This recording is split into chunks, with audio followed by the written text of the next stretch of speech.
Chapter 6, A Pact Sealed in Combat. This skill, Zarian gawked at the description, reading it over and over, expecting something to change. A skill like this couldn't actually exist. Yet despite his rereading, the text remained the same, and a childish grin spread across Zarian's usually stoic face.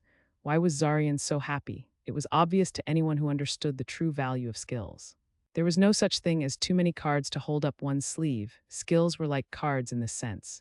With each new ability, he'd be able to perform more and more impossible feats effortlessly, skyrocketing in power. Skills were notoriously difficult to acquire, with the only guaranteed method being through ranking up, which awarded a new skill at each rank. There were other ways to gain additional skills, but they were neither easy nor safe, typically involving extraordinary luck and tremendous risk.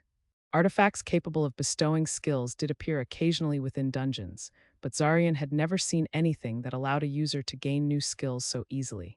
Normally, everyone began with two, one active and one passive. The only exception he knew of was himself, who had started his second life with two of each for reasons still unclear. Until now, one of them had been more of a burden than a boon. But with the activation of the labyrinth and the summoning of his first unit, that dormant skill had finally revealed its worth.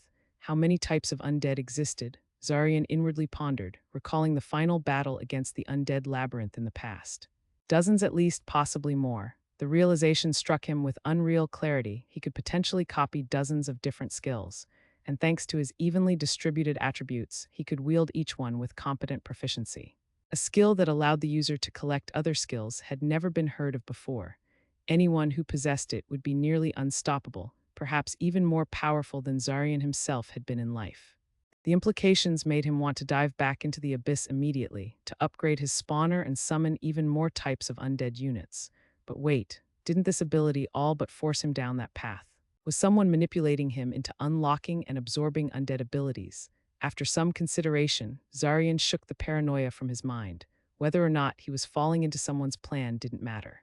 In his eyes, one truth remained absolute. With enough strength, no scheme could hold power over him. He activated the skill and targeted the kneeling skeleton. Skill activated, available skills to copy. Ashes to ashes. Bone Crusher. He hadn't reviewed the skeleton's status too carefully before, so he reread the unit's abilities. After only a moment of thought, he made his choice. Skill copied, Bone Crusher. To him, the choice was obvious. Ashes to Ashes was a useless skill, for him at least.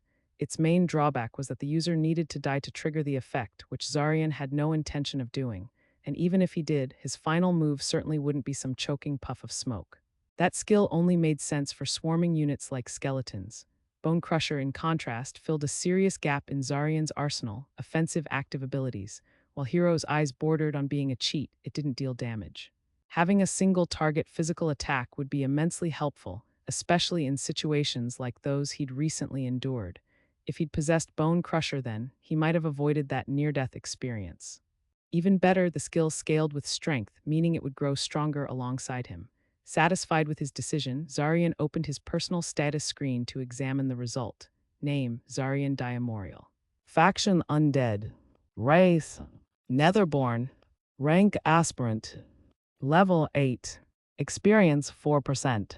Attributes: Strength 8, Vitality 8, Defense 8, Agility 8, Dexterity 8, Intelligence 8, Will 8, Charisma 8, Perception 8, Magic 8, Total 80. Skills: Passive, Hero's Journey, bound to the labyrinth.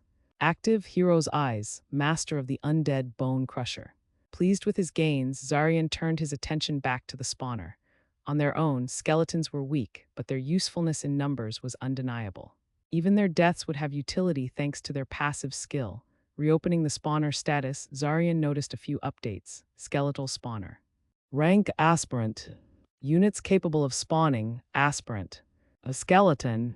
Upgrade the building to unlock more unit types. Upgrade requirements: 3 Acolyte Energy Cores. Spawner passive available. Hero recruitment available. His curiosity piqued. He selected the spawner passive option. Purchase a passive skill all troops in the skeletal category will receive. Cost: 1,000 Acolyte Death Essence. Too expensive, Zarian muttered under his breath. He only had 14 Aspirant Death Essence remaining. As tempting as a global passive bonus was, he couldn't afford it yet. He dismissed the tab and turned his attention to the final option: hero recruitment. A hero troop can be summoned with a randomized ego. The hero will be of the type of the spawner it's summoned from. Only one hero can exist per spawner. Heroes will grow over time. They can be resurrected if lost for a cost and penalty. Summon skeletal hero. Zarian read through the description carefully, then cross-checked his own skill to confirm something. Active Master of the Undead. Grants the ability to copy one skill from each unique undead troop born within the same labyrinth. Hero units are considered separate from regular troops. Each unit can only be copied from once. Cooldown 1 minute. Cost 1% stamina. He was right. His new favorite skill treated heroes as distinct from regular units, meaning he could get another skill just by summoning this hero. He didn't know all the details behind how heroes worked yet, but he was eager to find out. Thankfully, summoning one didn't cost anything. "I'll take the free skill," Zarian said with a smirk, pressing the summon button. The crypt-like structure before him began to shake violently. The door of the crypt slowly creaked open, and something far larger than a common skeleton emerged from the shadows. Towering in stature, the figure was encased in bulky and durable armor crafted entirely from interlocking bone plates. In its hands, it wielded a massive greatsword and a towering kite shield made of the same grim material. Draped over its shoulders was a torn and weathered gray cape, the fabric fluttering weakly in the stale labyrinth air. As the figure stepped into full view, it became clear that no helmet covered its face.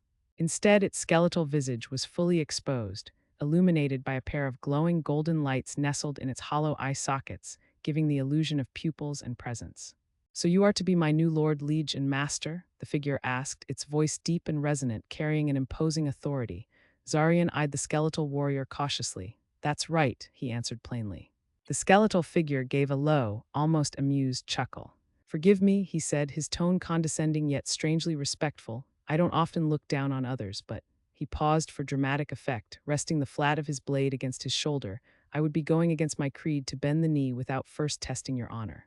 Without waiting for a response, the armored warrior stepped into a combat stance, his greatsword angled forward and shield raised defensively. "Come, show me if you are worthy to command the great Ravon," he shouted, charging forward, laughter erupting from his hollow chest like the cry of a battle-maddened knight. Zarian couldn't help but smile at the theatrical attitude. The skeleton's rebellious spirit was unexpected. He had assumed the hero unit would behave just like the earlier summoned skeleton, silent, obedient, and servile. Yet this Ravon had a strong personality and wasn't afraid to challenge authority. It startled him, but in a good way. The undead knight's actions felt less like defiance and more like a trial, a test of worth. As Ravon lunged forward, Zarian shifted his weight and narrowly dodged to the side, avoiding the brunt of the charge. "If it's a test of honor you want, I'm happy to oblige," he said, voice calm yet sharp. "But I hope you can survive the consequences." Ravon barked out a booming laugh. "Fear not, I can take quite the beating. Now come at me, show me your strength," he roared, bracing behind his shield. Zarian dashed forward with increasing speed, his lean frame darting like a shadow across the stone floor. At the last second, he launched a heavy kick aimed directly at Ravon's shield. A loud bang echoed through the crypt as bone met bone. Ravon was pushed back several inches but maintained his footing, still in his stance. "Ouch," Zarian muttered, shaking out his leg. "You weren't kidding. You really can take a hit." The impact told Zarian everything he needed to know. Ravon was no brute. He was a knight, one of the old kinds, a breed thought extinct after the emergence changed the world's rules. Honor, discipline, and valor were rare in the world now. Power had replaced morality. But this warrior reminded Zarian of a man he once knew, a real knight who had earned Zarian's respect. That man had died without ever calling in the favor Zarian owed him, and now, in an eerie twist of fate, another knight clad in armor made of bones stood before him. "I'm not impressed," Ravon jeered, slashing his greatsword through the air. "Surely you can do better than that." "You haven't seen anything yet," Zarian shouted back, dodging and countering with a quick strike that was deflected. "Only a coward dodges." "Are you afraid of earning badges of honor?" Ravon asked with mocking disdain as he slammed into Zarian with his shield, sending him skidding across the stone floor. "If by badges you mean wounds, then yes, I'm not fond of collecting them," Zarian replied with a smirk, leaping into the air and delivering a precise axe kick toward Ravon's head. Ravon raised his shield and blocked the blow, the ground cracking beneath his feet from the force. "HMPH, perhaps after I give you a few more, you'll come to appreciate their value," he bellowed. The duel raged on, with neither side gaining a clear upper hand. Zarian's agility and sharp instincts allowed him to avoid most of Ravon's attacks, but the knight's armor and endurance made him nearly impervious to counterstrikes. The only observer was the lone regular skeleton nearby, watching in utter stillness as its master danced with the armored juggernaut. Zarian noted how Ravon, unlike living warriors, showed no signs of tiring. His stamina, like all undead, was endless. It was time to try something different. Zarian dashed forward again, this time tightening his fists with intent. "Let's see how you handle this," he shouted. Ravon laughed. "Your attacks are no better than insect bites to me." But this time Zarian wasn't striking with brute strength alone.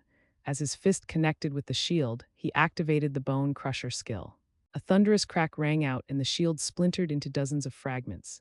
The shockwave sent dust spiraling into the air. Ravon looked down at the shattered remains of his shield, paused, then threw his head back in laughter, the sound echoing off the walls. "Ha ha ha ha, excellent. It seems I underestimated you after all." The skeletal knight took a knee, sword planted before him in a knightly gesture. "Ravon Aegismort, at your service. I hereby pledge my shield and soul to my new liege. As long as I remain standing, my shield shall cover your back without fail." Zarian blinked, taken slightly off guard by the sudden shift from challenge to reverence. Before he could respond, a glowing panel of status information appeared before his eyes, showcasing the stats of his new hero unit.